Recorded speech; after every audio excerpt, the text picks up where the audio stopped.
I'm Dr. Lindsay Coble. I'm Dr. Noelle Crosby, and this is the Sound Sisters, the Hearing Diaries. Noelle, I am really excited for this conversation because it's your turn and we're talking about something that so many women go through, but not nearly enough people talk about. Today, we're diving into perimenopause, not the textbook version, the real version, the emotional, confusing, sometimes what is happening to me version. And you've been so Mhm. honest about your experience, even saying at times you kind of felt like you lost your mind a bit. I know this is going to help so many people, so let's just start from the beginning. When did you first notice that something was a little off, and what did those early days feel like? Yeah, so I was probably in my mid 40s, and I had this sense of being at a point in my life where it was really this weird feeling. It was like I needed to have freedom. Well, freedom is a value for me that's really important Mm-hmm. anyway. But it was just like I felt very boxed in, Mm-hmm. and I needed to be free. And I don't even know where that really came from. Also, and for any guys listening to this, you may not want to hear it, but as a woman going through premenopause, your period is very, very screwy. And so I remember I was working for the I think the network company at the time, and I would be driving somewhere and I would have to stop before I even got an hour down the road. And, I would, yeah. So it was this horrible, Like you know, unexpected. Oh, unexpected. yeah. And all the time, I would have my period all the time. Like I never knew when I was going to get Oh, it. And then I would have crazy flows, and I didn't even know if I could sometimes leave the house. And I was never like that. It oh. was just it was very difficult to try to plan anything. And this went on for quite a few years And you too. said it started when you were like 43. Yeah, I was like 43, and then just it got worse. And I finally went to full menopause when I was 50, when I turned 50. Oh my You have gosh, to so go it for a whole started year so without, early. Oh my yeah, God. yeah, it went It on went for a on. while. And I Oh, think that's like, so this is not something I ever even knew what it was. Like, I don't yeah. think we really talked about the pre. Like we knew, Yes. oh yeah, we would get to that point, but this whole pre period, it's not fun. Yeah. And then And it it's something lasts that for 7 years. and it can, Oh, I mean, some women may breeze through it, no problems. Okay, I'm done and move on.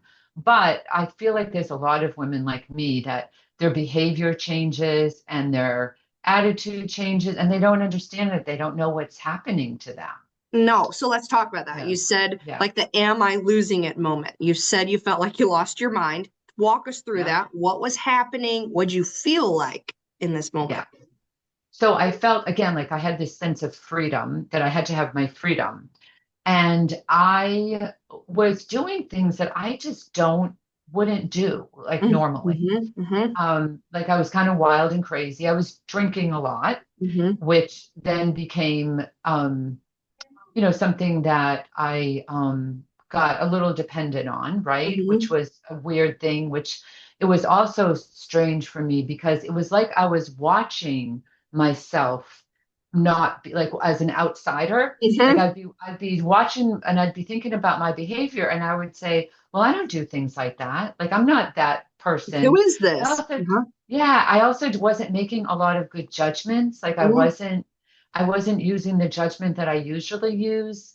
And I was getting myself into situations that just weren't what I would normally do. Mm-hmm. And then because of that, it affected my self-esteem, Yeah. my confidence, because I was like, well, could I trust myself to make the judgments and to do the things, that I would normally do? It was really, really odd. I'm Mm-hmm. wondering if anybody else has experienced that. Yeah, I mean, I think that gets into like an identity shift. Like, did Yes, this change how you saw yourself as a professional, a partner, a mom at the time, a it did. leader? Yeah. I mean, how did that change your like personal identity? Yeah. Well, at one point, I was working for a company. And again, like I said, I was drinking more than I should. And My husband so this was like a few years later. Like I think I was maybe 46. My Hmm. husband had a stroke. Okay. My husband had a stroke partly because of my behavior, Oh God, because he was so stressed out. because he was so Mm. stressed out. He didn't know what to do with me. He was just like at his wit's end. And Uh-huh. of course, it was the stress he took on, Hmm. right? And so it was like looking at him and then going through all that. So then because my behavior was so erratic, they put me on Zoloft for a little while. Oh, And I don't know if anybody's ever been on Zoloft, but you're not supposed to drink on Zoloft. And oh, if you drink on Zoloft, it's like you're having multiple glasses, like maybe one drink is equivalent to like even two. So, worse. so it's even worse. It affects you Uh-huh. even worse. And so that was a whole nother kind of behavior that I went through that, I wouldn't even drink a lot, but I would act very strange. I can laugh at it now, You're out but of it's horrible. sorts. You knew, It's really yeah. horrifying to me Oh, to think about did my behavior. so at the time, did your husband understand what you were going through or your daughter? I mean, how old was your daughter at the time? Did Yeah. they understand or did they think, what is going on with mom? Yeah, they kind of thought that. What is Yeah. going on with mom? And let's get her back to Let's where get her she back to used to be. baseline. Yeah, Did let's it get her back to feel where she was. did it feel isolating? Like, did you have Oh, friends who very. were also going through it to talk to about or No, and I really didn't talk to anybody about it because I was really, embarrassed at myself, and I was like kept saying I don't do these types of things. Like I don't Mhm, act like this. And so I think I didn't really even want to talk to my good friends about it mhm, because I felt like, well, I can stop it or I can change it or I can make it better. And I just really didn't have the control. Like my mhm, whole brain was not wired the way it mhm. normally was. Like your And I chemical and I would say, imbalance. Like yes, your chemical yes. makeup was changing. Hmm. Yeah. And I would say really maybe this behavior was maybe limited to maybe a year and a half, like the really Hmm. bad behavior. Hmm. Like, it Hmm. started as not like this, having to have this freedom and not understanding how I was feeling about things. But then, like that piece of it where I was just really crazy, out of control, that was more like a year and a half. Did Yeah. you have an aha moment when you recognized this might be menopause related and Right. I need help or I need a shift? Or, I mean, how did you put two and two together? Yeah. Well, here's some other things that happened that and I think it was everything. My mom died, Mhm. so that was a big deal for me. Then my grandma died, and she was like I was really, really close to both of them. Mhm. And so I didn't have anyone over me. I Yeah. had my older sister, but I never thought of her really being over me. But like as far as a grandmother or a mother, there was Hmm. no one to tell me what to do or to judge me Uh-huh. and so that really affected me in a way that I didn't really realize. So then my husband has this stroke. I'm on the Zoloft, and something happened, and I watched the show What the Bleep. I don't know if anybody's seen that. Mm-mm. And then I went to this training. I think I had mentioned it before, landmark training.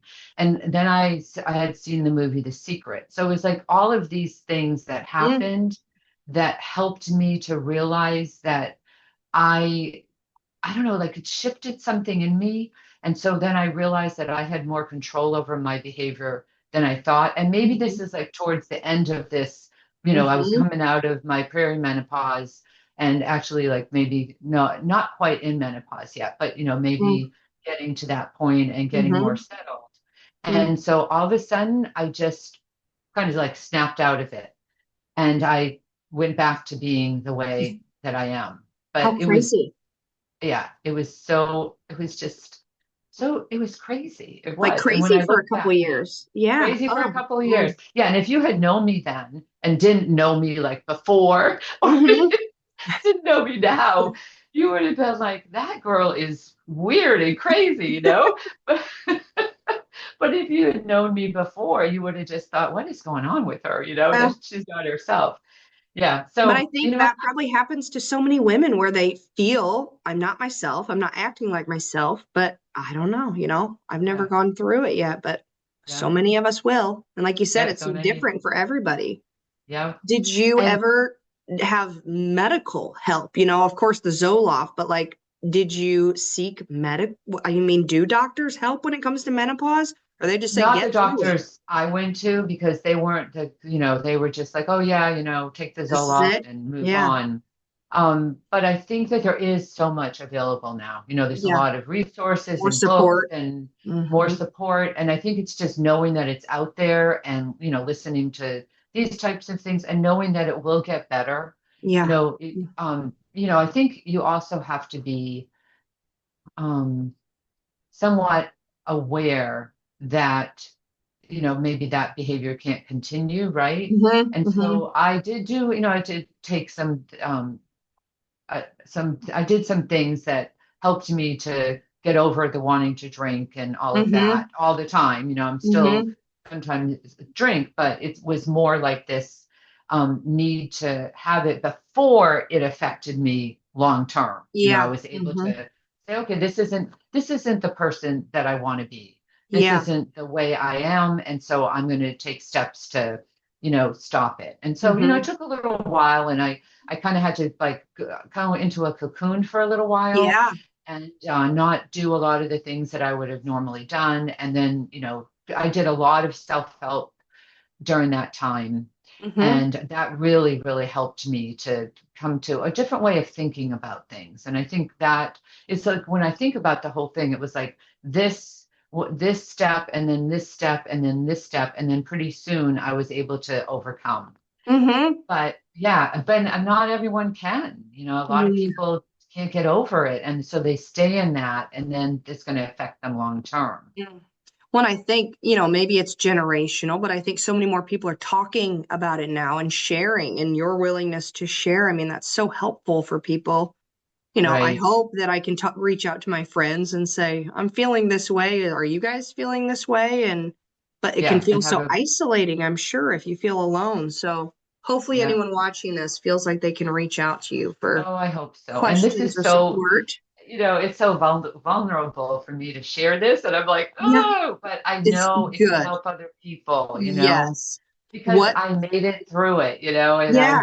and I'm actually so much better on the other side. Like I'm Uh-huh. just a different person. And I feel like it's one of those things I had to go through in order to be who I am Yeah. today Yeah. because it led me to the learning about all the different ways of thinking that I didn't have before. And if I hadn't been going through that horrible time, would I have reached You would out have for never that? had to. Yeah. Yeah. Uh-huh. So I feel like it was something positive came out of it is that I've never since that time I've never been depressed. That was the other thing. I Yeah. was depressed about life. Like I didn't see anything like a big picture of anything that I Hmm. wanted to look forward to. Well, I'm like totally different now. I look forward to every day and I've Oh, I learned love that. skills to just enjoy my life, which I wouldn't have had that. So, Yeah. yeah. So, Really it's bad hard to go time that through. ended up really good. Yeah, I What do would you think that, say? What do you wish someone would have told you yes. before you ever went through it?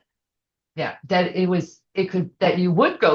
might go through something like that, and that there is help for it and different kinds of help for it. So maybe I Hmm. didn't have to go as far down the rabbit hole as I did with it, and that there's good things on the other side if Hmm. you just realize that it's not something that's going to last forever. Hmm. Hmm. Was there a point where you just kind of surrendered to the processes of, okay, this must be menopause and I just have to go through it? I mean, you went through a lot Oh, of yeah. loss and medical things with your husband, but did you ever just have to acknowledge, okay, this is what it is? Yeah, I think because I don't know that I always realized that's what it Yeah, was. Because again, I didn't really know there was even such a thing. I just yeah. thought, oh, when I get to menopause, that will be it. But I think that at some point, I think I read something, or I reached out, and then I realized, yeah, I think that's what's happening to me. My brain's Hmm. just not functioning the way it normally does. Hmm. Yeah, so I would say probably at some point, but I think all the things that I was listening to and learning about helped me to get to that point too. Hmm. Would you say for any woman going through this right now, what would you say to them if they think something's wrong with me? What Yes. would you say to them? Yes, reach out to me if you'd like to. I'm happy to talk to you. Reach out to, the resources. There's so many resources out there now. And this was probably back when there wasn't even that many internet-based webinars, or, it was Hmm. kind of like at the beginning of when all of that was taking place. So there weren't as many resources for me Hmm. as there might be for people now. But take advantage and just know that you can shift out of it. Love It's that. possible. Love that. Well, thank you so much, Noelle. That was so real and honest, and I know Yeah, thank vulnerable, I you. know tough, but such good information. And I know other people are probably going through it and feeling super alone. So let's shift to rapid fire. What's one word that describes you right now and why?